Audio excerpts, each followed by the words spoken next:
Hey, how's it going? How's everybody doing? It is Friday night and it is not time for beer tasting, believe it or not. No, tonight is not a beer tasting night. Which I still got to do my clickbait shit for last week's beer tasting. I am freaking behind. I just been busy doing other videos and just kind of forgot about it actually. I'm not gonna lie. But anyway, this is Texas Chainsaw Massacre month, and I am watching all the Texas Chainsaw Massacre movies in the series, in the convoluted, mixed up, sort of gone the way of Halloween stories and stuff like that. So my plan was originally to watch my least favorite and then work my way up to my favorite, which of course is the original 1974 masterpiece, as I am happy to call it. But after watching Leatherface, I realized no, I'm not really watching them in order because some of them I'm actually like that. Decided I like that movie a little bit more than I thought. Last night I rewatched Texas Chainsaw or Texas Chainsaw 3D, depending on how you watch it, on how you watched it, where you watched it, and what you had on your face when you were watching it. But anyway, yes, it was originally presented in 3D. Obviously, for home viewing, it is not 3D, it is 2D, unless you have a 3D TV. I don't even know how those work, to be honest. But I don't even remember. I'm sure I saw it in the theater, but I don't think I saw it in 3D. But anyway, I'm going to just do this off the cuff like I did with Leatherface. And if you're wondering why Texas Chainsaw Massacre Next Generation wasn't the first movie I watched as being the worst one, or least favorite, I'm actually probably going to be watching that tonight anyway, and I'll tell you all about it in my review tomorrow or Sunday, whenever I end up watching it and posting it, etc., etc. And yeah, oh, don't mind the notebooks in the one of my songbooks. They got a little wet in my bag, so I put them in the window to dry because I left them in the bag all week and I got a little smelly. I was like, oh crap, that's not good. But anyway, yeah, it looks weird sitting there because I kind of forgot to take them out of the window when I started the video. But there they are, and there they will stay. But anyway, yes, this is going to be mostly off the cuff, talking about what I liked, what I didn't like. Is it a good movie? Is it a bad movie? Is it somewhere in the middle? But anyway, if you want to subscribe, help me get up to 1,000 subs. I would really like that. That would cheer me up greatly. And like, comment, do all that stuff. Tell me what you think of this film and what you liked and what you didn't like about it. So let's get into this. Some things that I did like. I thought it was really cool seeing some of the original cast playing different characters, with the exception of John Dugan, who did come back as the grandfather. I don't think he was in quite full makeup as he was in the original film, and he seemed to be a little bit more animated. You just see him sort of in a brief shot in the background from the beginning of the movie when it starts off in the original house. And I also like seeing that. It's always nice seeing that house if you're a fan of the original. It's kind of like in Leatherface, they rebuilt the house when they filmed. I think they filmed it in Bulgaria, if I'm not mistaken. Just because, holy crap, my nose is like super itchy. But yeah, so that was kind of cool to see the house and you see the inside. It's just a little weird though. Like, okay, you had Gunnar Hansen, not obviously coming back as Leatherface, but as another family member, and John Dugan, and then Marilyn Burns plays Verna, the grandmother. Now, I do have to correct something I said in my Leatherface review. I sort of misread something that Verna was supposed to be the grandmother in the original film that's all decomposed and sitting in the chair by the window with Grandpa, deceased and whatnot. I misunderstood that, and I made a comment saying I can't believe that would be the same person because the body seemed all mummified, just still seemed too old to be her, which it wasn't her. So I goofed on that one, but so yeah, oops, apologize, but she's actually the character Marilyn Burns plays. So Marilyn Burns plays this, she's still deceased, but it's not that chair. She's just the dead grandma on the chair. And that's what confused me. I was like, oh, that's supposed to be her. It doesn't make any sense, but different character, different grandma, different chair. So, But yeah, it was also cool to see Marilyn Burns. I think that this was probably her last film before she passed away, or one of at least, like, I think she was probably retired and came out of retirement to do this small role where she doesn't really have a lot going on in the movie, but it's a nice cameo. Nice to see her, John Dugan and Gunnar Hansen, of course, all bearded up, looking like himself. And then, of course, as another returning actor, but from part two, you have uh, Bill Moseley. I don't know why I couldn't think of his name, coming back and playing the cook, and I thought that was pretty cool. He didn't seem as crazy as the original cook, whose name Jim. I forgot his name.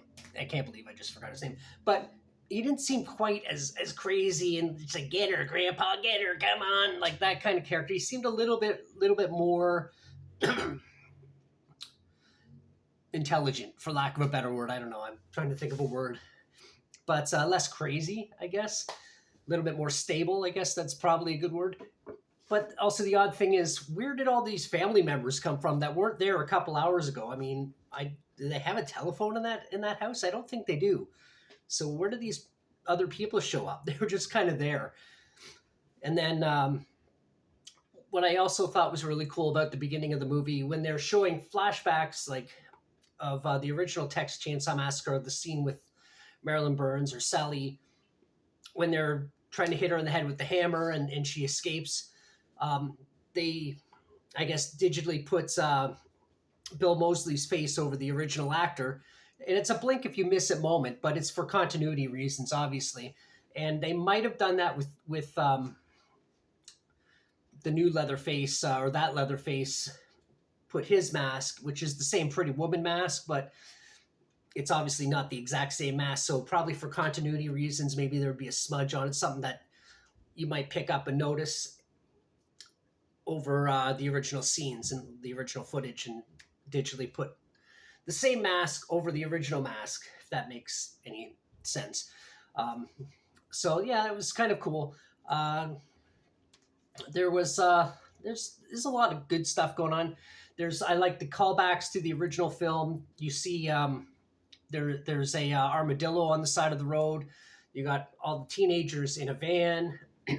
And there's also a shot of Tanya Raymond. I don't know if it's Raymond or Raymond or however, but I'll just say it phonetically, Tanya Raymond, wearing red shorts, very much like Pam shorts by Terry McMinn scene, coming off the swing and walking into the house. The low cut shot of her butt, very, very much, very reminiscent of that. I thought that was actually a really good callback. Not because it's a shot of her butt. It was just a really well done shot. And also they pick up a hitchhiker that has negative reasons, bad reasons for where he's going. But, you know, it's where was I going to go with that? I was about to say something, and my brain just kind of, this whole Tanya Raymond, thinking about how to say her name, just fucked me up. But anyway, yes, for picking up a hitchhiker, they're in a van, there's an armadillo, and the shot of the butt shot. So a lot of just subtle callbacks to the original film that I actually really liked. One thing, though, about it's a continuation of the original ending scene of the film, and you have Leatherface in the Pretty Woman mask. I thought the Pretty Woman mask looked a little bit too clean, I think, after that night, and who knows how long it would have been sitting in the house and putting all the makeup. It looked like a mask that was bought at the store. Like, it just looked too clean, too shiny. But it's just like a blink and you miss it moment. So it's not a terrible thing. It just, when I saw it, it just looked very rubbery. It didn't really look like the original mask, just painted, a similar mask painted the same. But that's a nitpick, just a small little thing. There are some silly things in this movie. The amusement park scene, for example, he's chasing Alexandria, whatever, I can't remember what her character's name was, chasing her into the amusement park, and he's right there with the saw cutting through the fence about 20 feet away from everybody. I don't care about all the noise and everything. You're going to notice a 6'5" dude with a chainsaw with a screaming woman trying to climb over a fence. you're going to notice that. Nobody really picked up on that.